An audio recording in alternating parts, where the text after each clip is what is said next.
por último, proteínas vegetales, aspectos técnicos y nutricionales. Diserta ingeniera Mariana Sánchez, jefe de Departamento Desarrollo de Nuevos Productos del INTI. Buen día, mi nombre es Mariana Sánchez, soy responsable del Departamento de Desarrollo de Nuevos Productos del Instituto Nacional de Tecnología Industrial. Y hoy vamos a hablar de proteínas vegetales, aspectos funcionales, tecnológicos y nutricionales. ¿Por qué proteínas vegetales? Las proteínas vegetales vienen adquiriendo relevancia en el desarrollo de productos debido a tres grandes, podríamos decir, motores. Por un lado, el crecimiento de la categoría plant-based o animal free, que inicialmente que era buscada o requerida o destinada a las personas que por alguna razón religiosa, cultural o por alguna restricción alimentaria decidían no comer proteína cárnica. Esto en el último tiempo ha cambiado y hoy lo que se observa es que la mayoría de las personas buscan una dieta balanceada y que están dispuestas a incluir en su alimentación productos que estén elaborados solo con proteínas vegetales. Las proteínas animales tienen mala fama, entonces la gente en general está limitando el consumo de alimentos de origen animal. Por otra parte, cada vez que ocurre algún suceso, ¿no? Como fue la vaca loca o la fiebre aviar, se observa aumento de esta categoría. Después lo que tenemos son los alimentos ricos en proteínas o fuentes de proteínas. Los principales consumidores o los principales demandantes de estos productos son los deportistas. Y acá tenemos los batidos, las barras proteicas, panes proteicos, alimentos donde desde la formulación se busca enriquecer con proteínas. Y por último, una razón que tal vez parecería menos noble, que es el abaratar formulaciones. Esto sobre todo se ve en la industria cárnica, donde las proteínas vegetales constituyen una herramienta muy interesante para sustituir parte de la proteína animal por proteínas que son más económicas. Digo parece menos noble porque la realidad es que tener productos a valores accesibles es positivo. Bien, las proteínas vegetales son tan importantes que en el último documento que se publicó ahora en mayo del 2020 de la Comisión Europea, que se llama Farm to Fork, donde la Comisión Europea nos cuenta cuál va a ser su estrategia para promover el desarrollo de sistemas agroalimentarios saludables, sustentables y respetuosos, establece en el capítulo 3, nos dice expresamente que va a destinar una gran cantidad de dinero, van a ver por ahí que dice 10 billones de euros, a desarrollar proteínas que sustituyan a la proteína animal. Y además de distintas fuentes, no necesariamente de fuentes vegetales, sino que habla de fuentes vegetales, microbianas, marinas, insectos, y además va a promover el desarrollo de sustitutos cárnicos. Una manera elegante de promover los plant-based. ¿Qué es un plant-based? Bueno, cuando hablamos de plant-based o animal free, generalmente lo que pensamos son en este tipo de alimentos, ¿bien?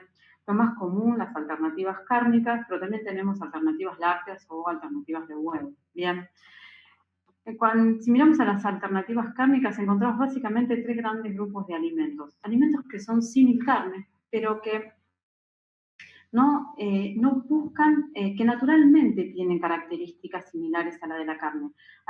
Hay algunas frutas como el jackfruit u hongos que tienen textura, mordida y una jugosidad similar a la de la carne, y eso los hace muy atractivos para desarrollar alimentos. Después tenemos las carnes vegetales, productos que no buscan emular a la carne, que son apreciados generalmente por la comunidad de veganos o vegetarianos, como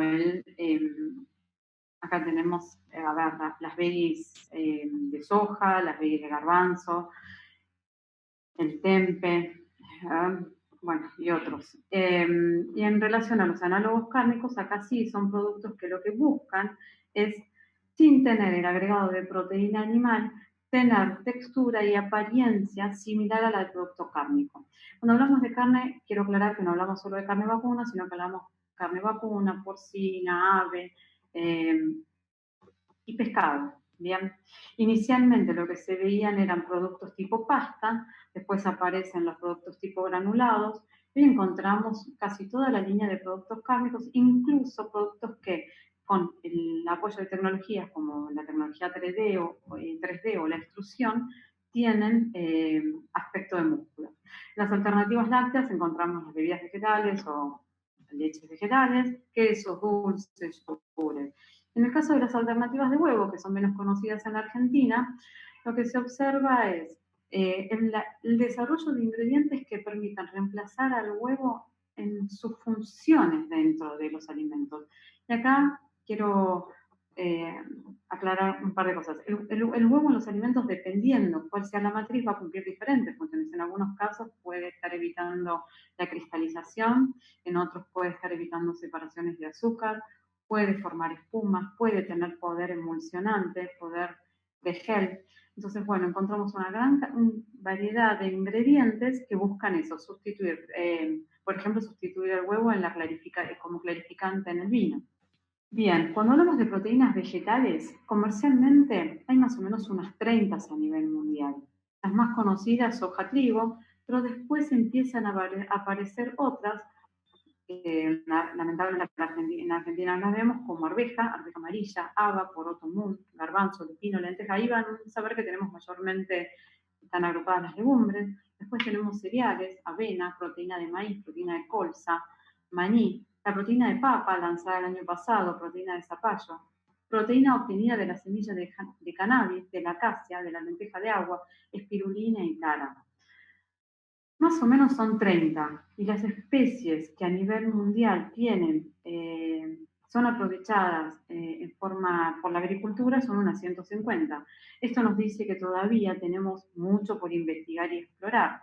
Realmente no estamos aprovechando todo. Otro dato de color, la soja y el trigo, casi todos los productos veganos o los productos plant-based se basan en soja y en trigo. Soja y trigo es lo que más se utiliza en formulaciones. Aproximadamente el 60% de las formulaciones usan soja y trigo. ¿Por qué es esto? Bueno, porque hay disponibilidad, ¿no? Porque hay volumen, por el precio, porque la tecnología es conocida. Eh, Ahora bien, por las características, ¿no? La soja tiene propiedades funcionales muy similares a la de la carne y eso la hace muy atractivo. Ahora bien, la soja produce alergia y el trigo produce intolerancia. Eso ha hecho que empiece, que se traccione el desarrollo de nuevas fuentes proteicas. Bien, ¿cómo se encuentra? Cuando hablamos de proteínas, ¿qué es lo que encontramos? Vamos a encontrar harinas, concentrados aislados y hidrolizados. Las harinas se obtienen de la molienda de grano entero. Bien, por eso el contenido de proteína, vamos a ver que tenemos ahí, va de 8 a 24. ¿Por qué? Porque acá estoy abarcando todas las harinas que tenemos, desde harina de trigo a la harina de soja. Bien, para que se den una idea, la harina de soja aproximadamente tiene me quedé corta, tiene bastante más, la harina de soja tiene un 50% de harina, tengo un error ahí. La harina de trigo tiene aproximadamente entre un 9 y un 12%, y las legumbres están entre un 18 y un 24%. Cuando hablamos de concentrados, estamos hablando de productos, de ingredientes donde generalmente, mayormente por vía física, se concentra la fracción de proteína y tienen valores cercanos al 50, al 60. También hay concentrados obtenidas por procesos ácido-base que llegan a concentraciones cercanas arriba de 70, entre 70 y 85. En el caso de los aislados, el contenido de proteína es superior a 85. Y los hidrolizados, los contenidos de proteína son altos, y lo que vía enzimática o vía química, lo que se hace es se corta la proteína para darle distintas funcionalidades. Cuando elijo uno y otro, a ver, ¿cuáles serían algunos aspectos destacables? Las harinas, en principio, la ventaja que tienen es que tengo una etiqueta limpia. Cuando yo desarrollo un alimento y voy a utilizar una harina, se va a ver como una harina y el consumidor lo va a entender. Cuando yo en una etiqueta pongo que estoy poniendo un hidrolizado, algunos consumidores eso ya les hace algo de ruido. ¿Bien? Los concentrados suelen tener un alto contenido de proteína y en general para formular tienen una buena relación precio-prestación. Los aislados son los que nos van a aportar mayor funcionalidad, tanto desde lo tecnológico como desde el punto de vista nutricional. Yo reemplazo una pequeña parte o incorporo una pequeña parte en mi matriz y logro mucha funcionalidad y un impacto en el aspecto nutricional. Bien, en el caso de los hidrolizados, generalmente estos cortes, al cortar, lo que se logra son partículas más pequeñas, mejor el poder, la solubilidad y el poder espumígeno, ¿bien? ¿Y dónde se va a usar? Y bueno, generalmente las harinas se utilizan en matrices farináceas, los concentrados se usan en pastas, galletitas, snacks, en el desarrollo de plant-based. Los aislados, dado que son más caros, van destinados a productos de mayor valor agregado y acá lo encontramos en los batidos, en las barras, donde yo quiero que el efecto de la proteína sea importante, ¿bien? Y los hidrolizados se utilizan en bebidas, dado que aumentar la solubilidad o como sustitutos del huevo, ¿bien?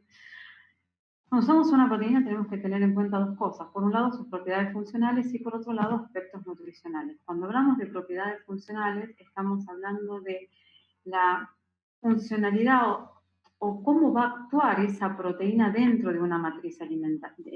Va a actuar sí, la proteína en determinadas condiciones. Las propiedades funcionales es la gelificación, la capacidad que tiene de absorber agua, la capacidad que tiene de absorberla y de retenerla cuando yo aplico un estrés, la capacidad de formar espuma, la capacidad de unirse con una fracción grasa. Estas propiedades funcionales van a depender de aspectos intrínsecos como es la conformación de la proteína, cuál es la estructura primaria, la estructura secundaria y terciaria.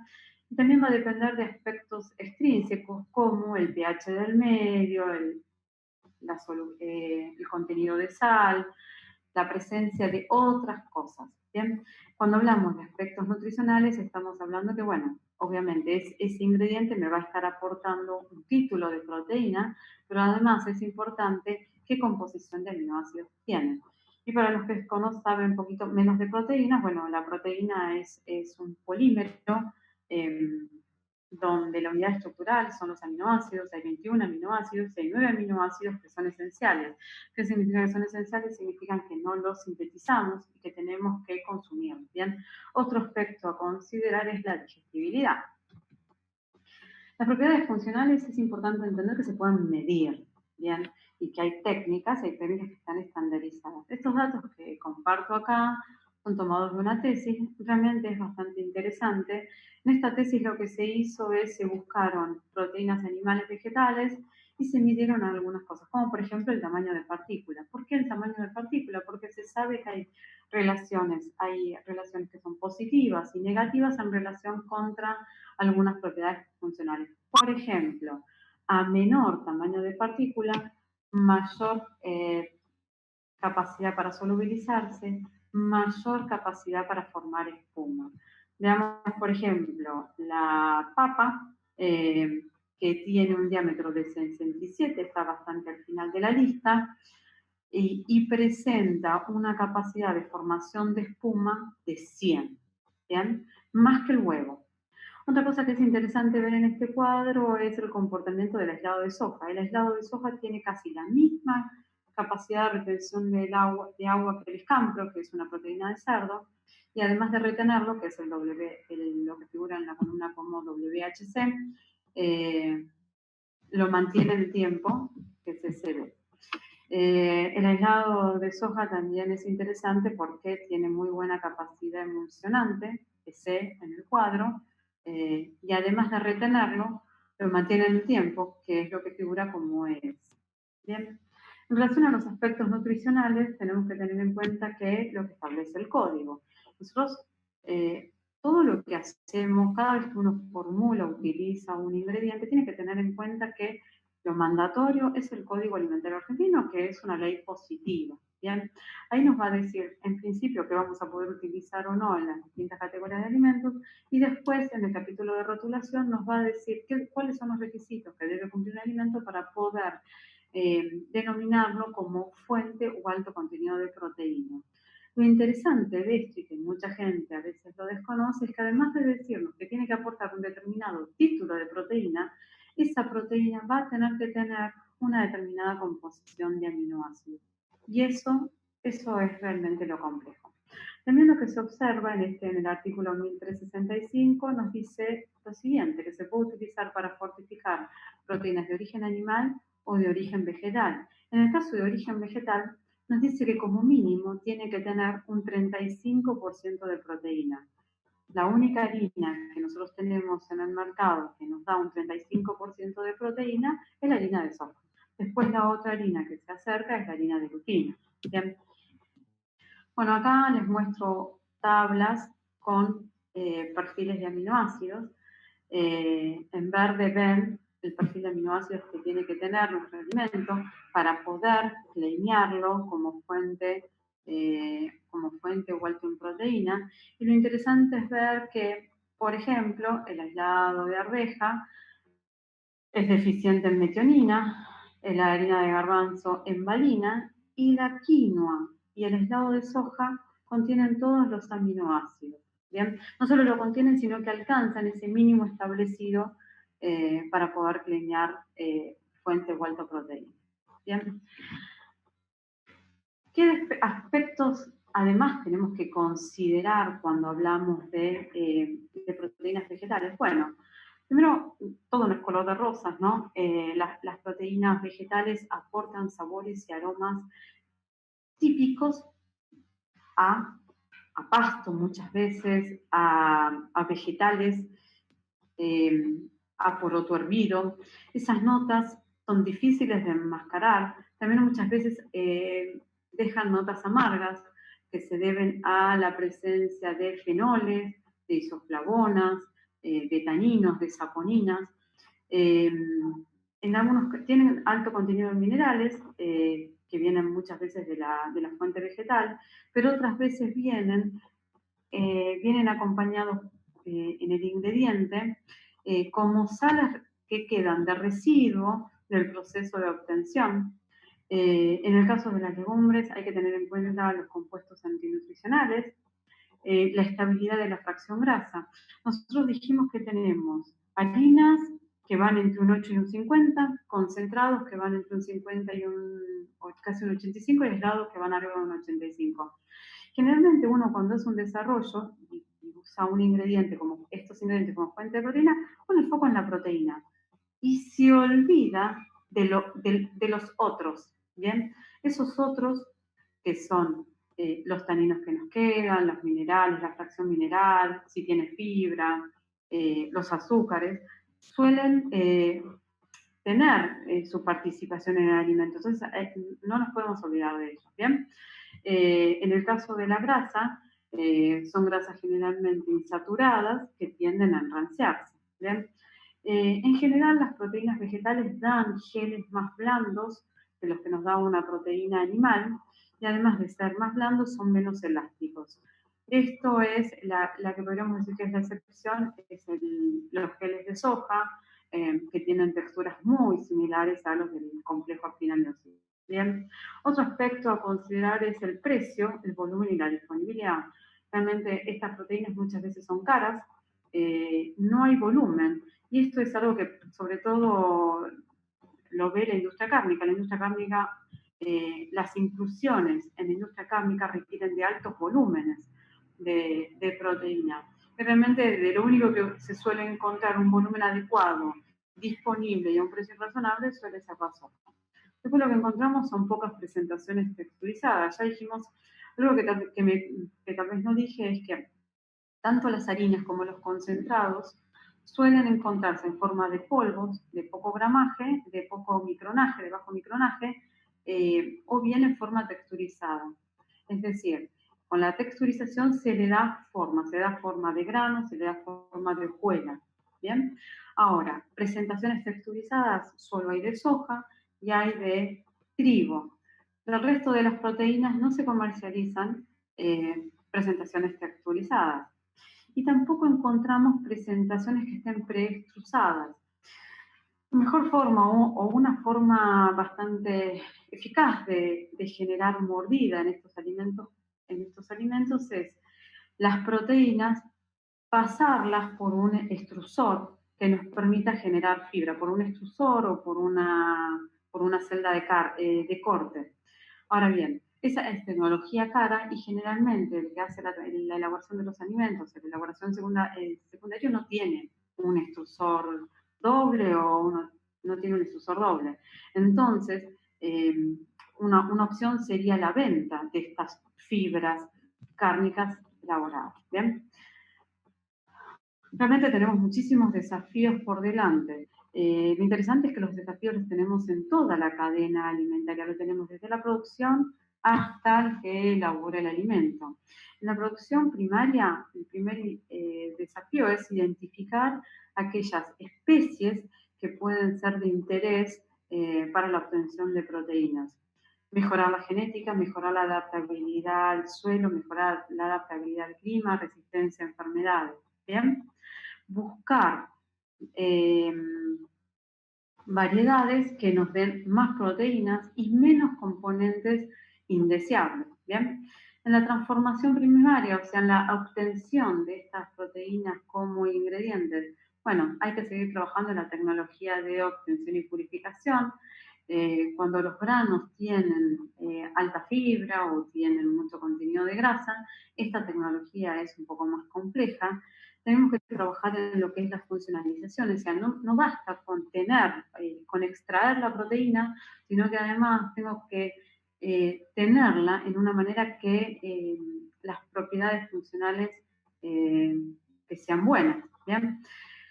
Desarrollar texturizados, o sea, la verdad es que, como les decía recién, hay pocos texturizados en el mercado, texturizados con distintos formatos, de distinto tamaño de grano, con distintas coloraciones, texturizados, saborizados, ¿bien? Desarrollar extrudados, desarrollar tecnologías que permitan enmascarar los sabores no deseados, caracterizar mejor. Uno a veces recibe una proteína y no está caracterizada ni físicamente, apenas físicamente, físico-químicamente, pero no están las propiedades funcionales.